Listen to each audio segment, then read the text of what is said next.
The wind is howling. Diced potatoes. Upgraded Serta mattress. That's cool. Q-tips everywhere. Stop throwing up gang symbols. Good morning from Central New York in January. I'm Mike from RVSource. I'm also Mike from RVSource. And today we're going to take you with us to tour a preview of our RV auction as we figure out which units to add to our inventory.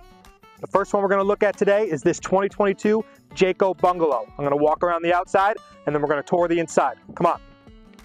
This is a bank repossession. I know that because of the seller is a financial institution.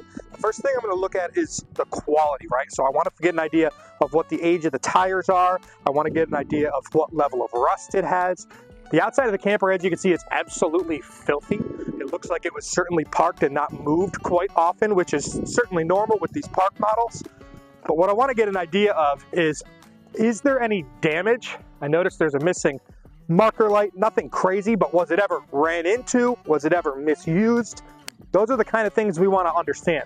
Now, at RVSource, of course, we put a ton of work into rehabbing every unit we buy, even the ones that look like they're brand new. There's always things to do, but I'm trying to get an idea of just how much work it's going to need so we can figure out if we can buy it and then sell it profitably. Let's go take a look inside. As we come inside, the picture becomes a little more clear. I've got broken doors, a whole lot of trim falling off. It's got good bones. Jayco makes a heck of an RV, but the people who owned this and lived in it clearly did not take care of it. I'm not sure what the story was, but it's going to take a lot of rehab work to get it back going. There are some things I noticed, though, that point to something good. For instance, all of the sinks and faucets and bathtub have antifreeze in them, which means it was winterized. That's a good sign. As I mentioned, it's absolutely filthy. You can tell when it's opened up. This is one that absolutely will be really beautiful, and I hope we get a chance to buy this and put the necessary work into it to get it back to its former glory. I feel like this would be a highly sought after unit. Park models always sell quickly. Jayco is a really good, reputable brand. It's a 2022, and we could be able to pick it up for a good number, specifically because I know a lot of people are going to look at the condition that it's in and not see the diamond underneath the rough. Okay, so looking at comps on that Jayco, it looks like I'm seeing similar ones for sale for around $45,000 to $47,000. Now, those are from like monster national mega dealerships. Typically, we need to come in significantly below those so that we can attract our customers on price, because we don't have a marketing budget of $150,000 a month like a mega dealership would. So I think we would need to sell this unit below $40,000, and I'm assigning a rehab value of $5,000. Now, you might think it's a 2022, that seems really high, but it's not when you consider the labor that we put into the campers that we sell at RVSource. We go through them top to bottom. Everything gets redone. Resealed roof, redone bearings, new tires, new propane tanks, new batteries, all the way around. We spare no expense ever because we want the people who buy campers from us to never have problems after they purchase them. So we need to buy this in the low 30s for it to make sense for us from a profitability standpoint. Next one we're going to look at is this 2021 Jayco J-Flight 267 bunkhouse. Same thing. I walk around the outside and then I'm going to walk around the inside. Right away I see some exterior damage. The aluminum looks like it was scraped against something. Certainly fixable, but it's going to add to the repair value of the camper. God, it's windy out. Just so we're on the same page, it's about 5 degrees out here, and the wind is howling. It's going directly into Bailey's face as she records all this. So make sure you leave a comment down below and get her some engagement so that we see some return on her freezing her absolute face off. Upgraded Serta mattress, that's cool. Full wall slide, got the sleeper couch. As you can see, there are Q-tips everywhere and broken glass. We will need a Q-tip removal device to make this livable. I don't see any indication of leaks or soft spots though. I think it just needs a good cleaning, to be honest. And then obviously a full rehab. But again, I see pink in the sink and I see pink antifreeze in the bathtub, which means, thank goodness, somebody was at least looking after this. Full bunk beds, that's pretty cool. I feel like this will be a desirable unit, and we can certainly get a really good number for it. It's just a matter of whether or not we're able to buy it at this point. But this is one we're certainly going to be looking to bid on. On this bunkhouse, I'm seeing a lot of comps in the $15,000 to $17,000 range. In order for us to be competitive with that kind of pricing, our end sale price needs to be in the $13,000 to $15,000 range, and I'm assigning a rehab value on this camper of $3,000. That should give us all the room we need to make sure that it's perfect for our end user. So our target acquisition price on this camper is going to be between $7,000 and $9,000. That's where we're going to be a really comfortable buyer on this specific RV. Hopefully we get it. Next one we're going to look at is this 2022 Forest River Grey Wolf. I believe it's a 264 DBH. 26 DBH. Sorry about that. 26 DBH. I've already walked around the outside. All looks good. Let's take a look inside and see what kind of condition it's in. All right, so as you walk into the rear bathroom here, I've noticed, good. See some antifreeze in the toilet. That's good. Pretty spacious bathroom, not bad. Let's keep going. Ooh. Propane cover is on the table. Elevated dinette bench seat. Full over full bunk. Not bad. Residential refrigerator. And whoa! Diced potatoes comes with it. Free! Let's keep looking. Looks like the sink is, the faucet on the sink is broken. I want to get a look inside this fridge real quick. We got a fridge lock, and apparently I'm a toddler. Ooh, pretty gross. Obviously, this one's going to need some cleaning. There's a slide seal on the floor, which is not good. Let me make sure it's not leaking. I don't see any signs of delamination, anything soft, but certainly going to need some rehab work. Let's go look at some comps and we'll work out a value for it. So on this 2022 Forest River Grey Wolf 26 DBH, the comps that I'm seeing from local dealers are all in the $24,000 to $26,000 range. To be honest, I think that's a little high based on just what I know about this market. I would want to come in at the $18,900 or $19,900 price point in order to pull a buyer away from one of those mega dealerships and show them all the benefits of RVSource. So I would need to buy this before rehab below $15,000 because the rehab on this is going to be somewhat extensive, but it's mostly cleaning. So it's not exactly a high dollar value labor. It's more detailing, cleaning, and making it look as good as it once did. And of course, with a full rehab, we do all the other, on all the other ones, it's still going to be the same process, but I really feel like we need to buy this one really well. So I'm going to assign a purchase price of $13,000 to $15,000.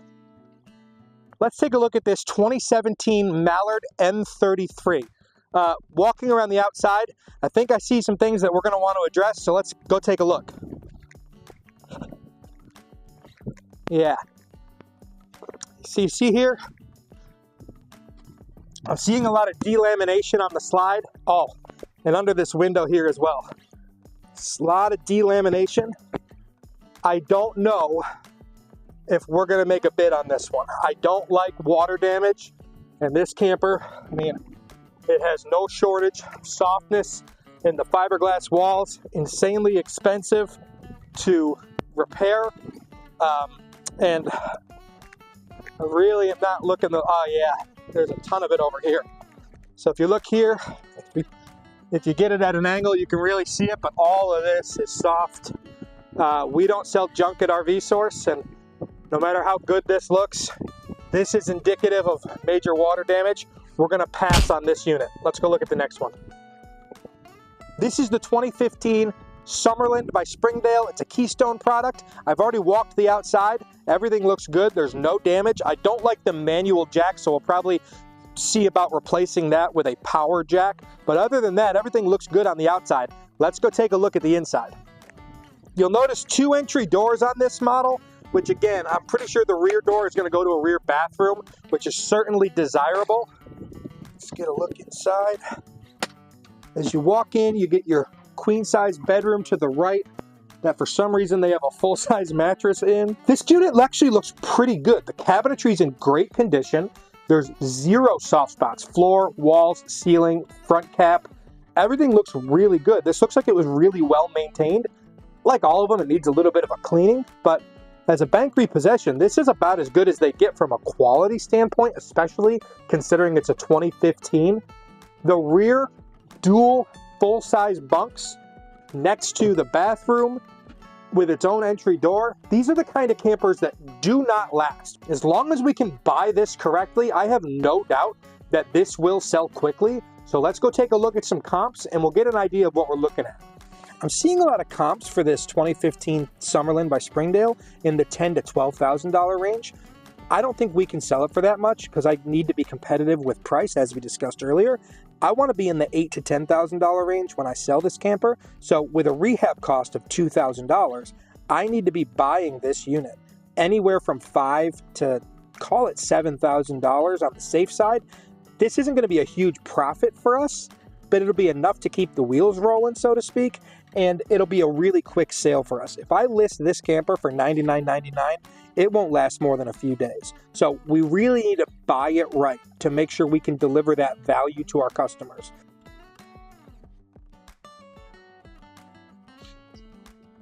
Welcome to auction day. Today's the day we finally get to bid on some RVs and hopefully buy some to add to our inventory at RVSource. Today is a culmination of all the work we've been putting in over the last week. We've looked at well over 50 RVs. There's 40 some odd running today. A few have dropped off. We're going to be in the mix on roughly 10. Some of them you previewed with us in this video, and some of them we previewed on our own. Some of them are holdovers from last month. So out of the 48 or so that are running today, we've already said no in our minds to 38 of them. 38 of them, we don't think we can get to the RVSource standard. A lot of these are, dealer rejects or units with a lot of water damage or units that aren't of the value that we need in order for them to add to our inventory. But on our way there, I thought I'd give you a little insight on how the auction process works, because a lot of people think they know. I did, and they're wrong. So again, there's 48-ish RVs running today. And what they're going to do is they get all the buyers in one room, and then they also broadcast all of these sales to the internet, where other dealerships from the internet can submit e-bids that show up on a screen in front of all of us. So everybody always knows exactly where the bid is at. So they run them one at a time. They start at a number that's always super high. Let's say a camper's worth $10,000. They'll start at 20. And then when nobody bids, they'll drop it to 15. And then when nobody bids, they'll drop it to 10, and then 9, and then 8. And they'll drop it and drop it and drop it until the first bid happens. And then they'll bring it back up. And then there's a bidding war between online, the people who are on the floor or in person. We always go in person. We don't do online bids because there's a lag, and we want to make sure that we're always right in front of the auctioneer so that he gets our bids in and makes sure that we know we're serious about buying these RVs. And then it goes up and up and up. And a lot of times, 95% of the time, they never hit their reserve. What I mean by that is they never hit the minimum level that whoever the seller, the financial institution in our world, is willing to accept for that RV. So how that manifests itself is when you win an auction, win a bid, when you win an RV, you're not actually buying it for that price. You might be, but there's always a renegotiation that happens. When you win the bid, what you're really winning is you're winning the opportunity to negotiate with the seller for that camper. A lot of times they'll own it for $10,000. They know they got to get $10,000 out of it. We'll win it for $9,000. And sometimes they'll say, okay, take the $1,000 loss. And sometimes they'll come back at us later that day and they'll say, no, we need $10,000 for it. And we'll either accept that or we'll counteroffer. Most of the RVs that we get at auction are always a negotiation afterwards. 50% of the time, they'll take our price, they'll sell the RV to us, and a few times they'll say, no, we need more. Sometimes they'll say, hey, I know you just won that for $4,000, but we need $15,000 for it. And then we won't buy it. We always have the option to say no, even though we won the bid. And a lot of times you'll see the same RV go month after month after month because whoever's selling it is convinced they're going to get more money for it than it's worth. Those are the ones that hold over. We've bought the same RV 4 or 5 times in the past. It happens. And then eventually, either the seller comes to their senses, or they bring it back to wherever they are and they try to retail it, or they bring it to another auction, or so on and so forth. We're going to be in the mix today on about 10 different RVs. And what success looks like for us on a day like today is pretty simple. If we buy an RV, that's a success. If we get 2, that's a great success. If we get 3, that's phenomenal. It's a home run. 4 or more is a grand slam. Typically, if we're bidding on 10, we'll win 10 to 20% of those. The online bidders, they don't come look at these things in person the way we do. So a lot of times, we will knock down our estimated value on these RVs for things that we see during our pre-trip inspection. And online bidders won't do that. They'll just look at a simple calculation. Here's the year, make, and model. Here's what I can sell it for, and here's what it's worth. Here's what I'm willing to pay. But what they don't know is that, the floor is soft in the bathroom, and that's going to cost thousands of dollars to fix. And so they'll buy these things, and a lot of people end up losing a lot of money because they don't do the diligence that we do of coming to look at them. Because if we're selling it at RVSource, you're going to hear me say this a million times, it has to be of the highest quality. We have to make sure that what we're selling is not junk. We don't flip junk. We sell quality RVs at ridiculously good prices, but that requires a lot of extra work. Come with us today, and let's see how we do at the RV auction. I'm going to meet Mike now, and we're going to get in the mix.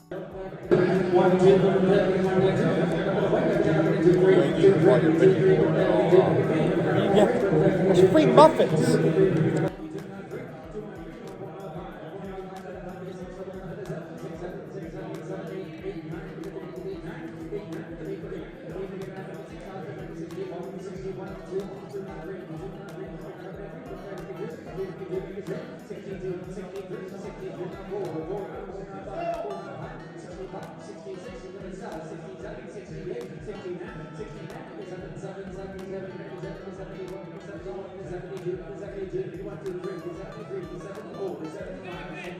You stop it.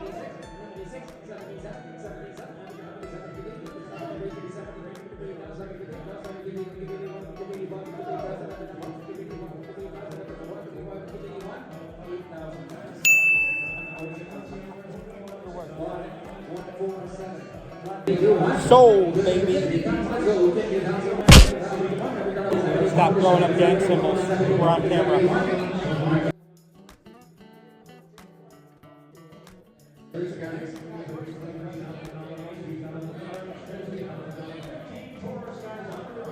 start at like 15.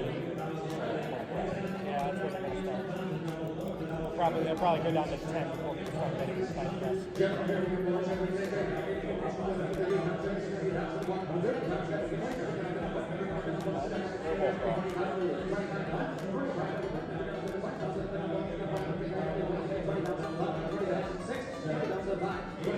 Wow.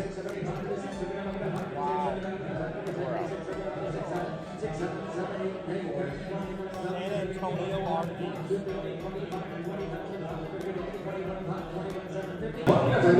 Say 10,000.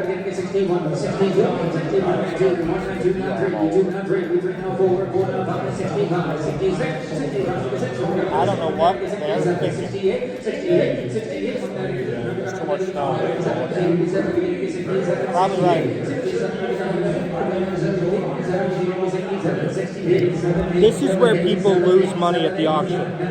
Right now, the unit that we are not bidding on, because it has so much delamination that it's completely rotted, is at $7,000. It's not worth $2,000. But these people are bidding online, and they didn't do the work and come here and look at it. Fine by me.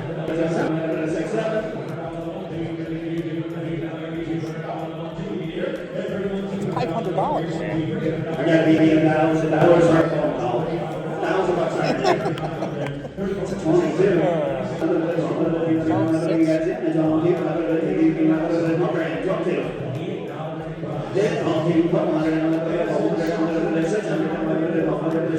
actually going up.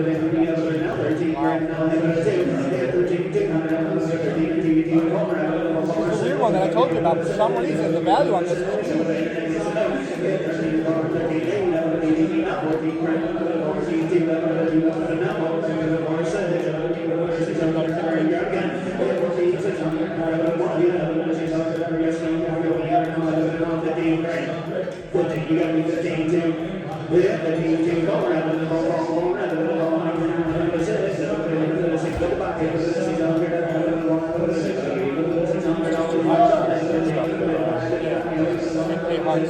Oh, wait. Yeah. At one point, somewhere in there, you need to give me a note. I did. I was just...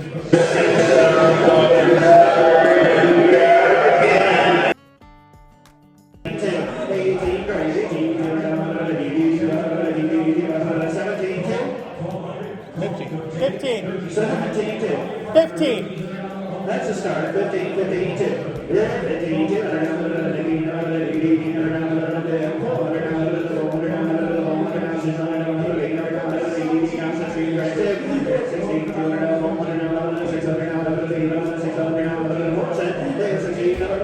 It's not working. I mean, like, is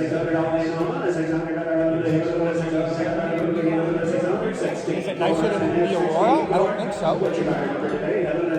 Right? Like, are we missing something on that unit? Like, Okay, we just left the auction, and that was that. We outright purchased one of the units that you saw us do the preview. We got a great deal on it. I'm super thrilled with that. I'm very happy about it. We bought a second unit. We ended up buying two. The second one is going to require a renegotiation. I know this because we bought the exact same unit last month and the negotiations failed.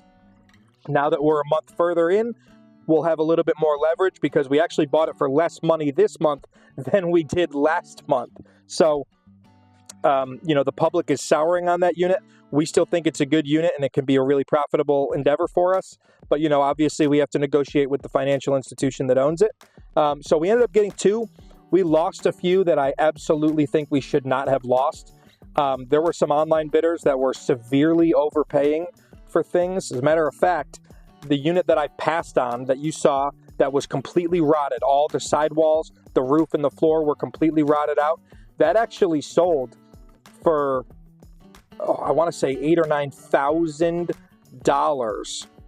If it was in pristine condition, it would probably be worth $15,000. It probably needs $15,000 worth of work though to get it to that point. So the online bidder who purchased that is going to eventually get that this week to their dealership, and it's going to be a very rude awakening for them. That's why we do the work, so we don't get stuck in that position. So ultimately, the auction was, I'd say, successful. It could have been more successful, but, that's how these things go. In the next video, what we're going to do is we're going to show you what happens after the auction, paying for the unit, getting it back to RVSource, and how we go through it top to bottom to deliver it to our end user, our customer. And stay tuned for that process. Appreciate you coming to the auction with us today, and we'll do this again next month. Take care.